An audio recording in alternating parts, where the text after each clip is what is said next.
husband got me flowers. Let's put them together.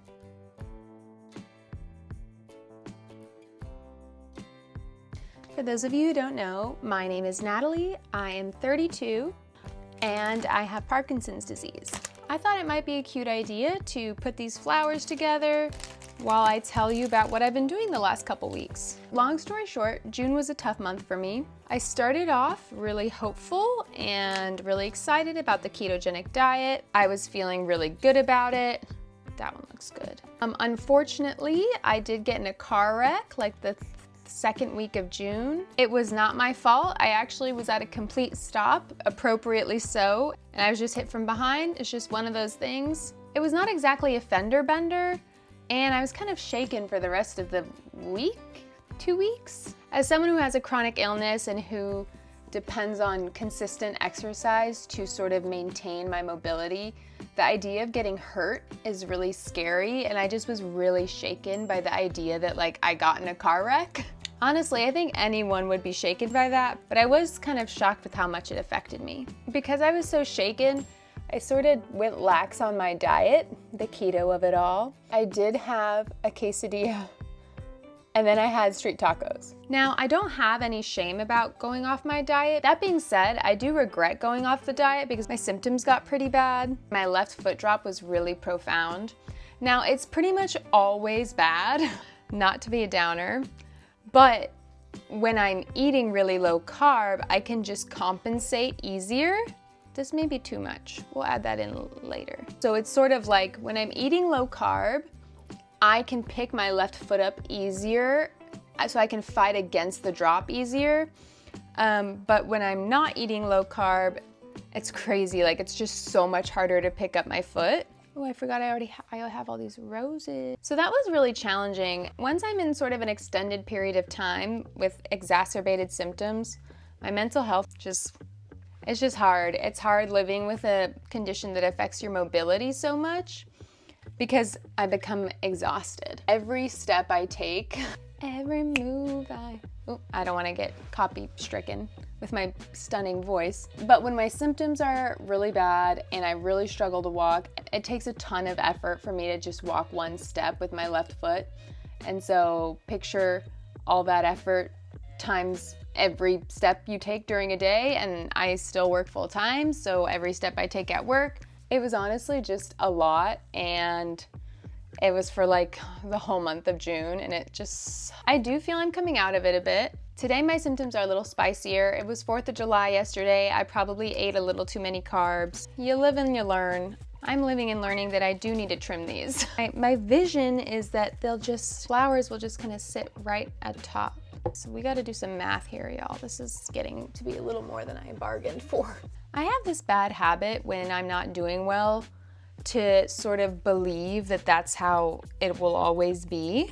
I think that's pretty common, honestly. I know I'm not the only one that has that sort of all or nothing mentality, but it's just especially frustrating when I'm having a period of time where my symptoms are controlled and then I go off my diet or I'm just super anxious, or for whatever reason, I lose that symptom maintenance that I've kind of fought for. And it's so demoralizing and kind of frightening. It sort of sends me into the future where I'm like, oh my gosh, if this is how it is now, what's it gonna be like then? All that kind of stuff. Really quick, does anyone know how to arrange flowers? Because I'm getting the sense that I do not. Another thing that was happening in June for me sort of during all of this was because I was so anxious, I sort of freaked out and decided I had to repaint my living room.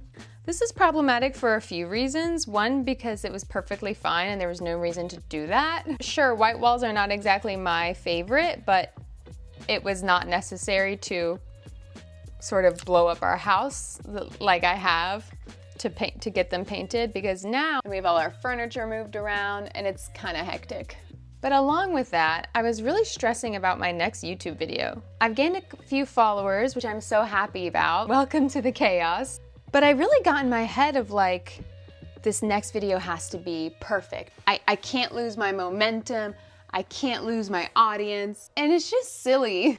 And now that I'm like in a little bit of a better headspace, I'm like, who was that? Why was she so worried? This channel is for me. It's my sort of creative outlet to kind of keep me company as I deal with this disease. Okay, we're looking cuter.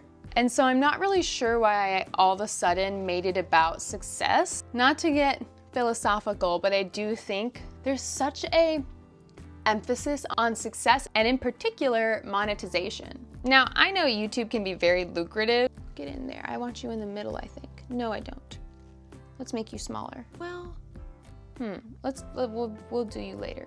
And so I really think I was feeling the pressure of like, okay, I have 300 subscribers, I have 500 subscribers, I have 700 subscribers. Like, I have to be, I don't know, like I just got caught up. I just got caught up in this sort of idea that if it's not financially successful, then it's not successful, which is incorrect. Sure, if you started your YouTube channel for a job, then yeah, you would want to monetize as quickly as possible.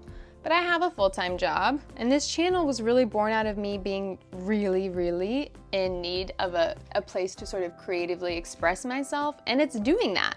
And it seems like it's helping people because I received comments saying, this helped me. So when I think about it, like, I am a huge success, and I'm really proud. And I feel a little bit, this is looking cuter, a little wonky, but so I'm wonky as hell. But I just thought that was interesting, you know, you'd think it would take longer for all that pressure to set in, but it didn't at all. Like, I've had this channel since April, it's July, and I already was like, I have to be the best.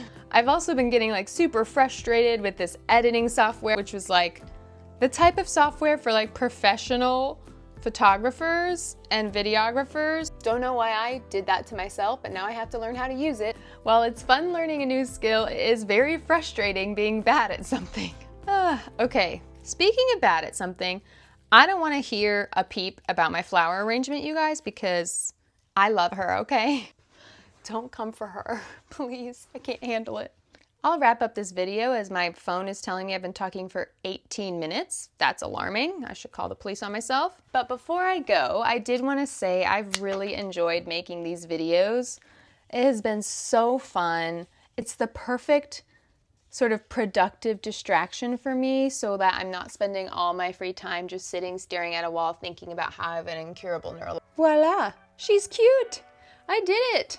I don't know what's going on here, but we're not gonna look over there. This is the final product. I love her, she loves me, and we love you.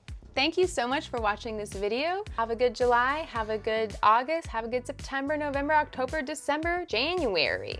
And I'll see you next time.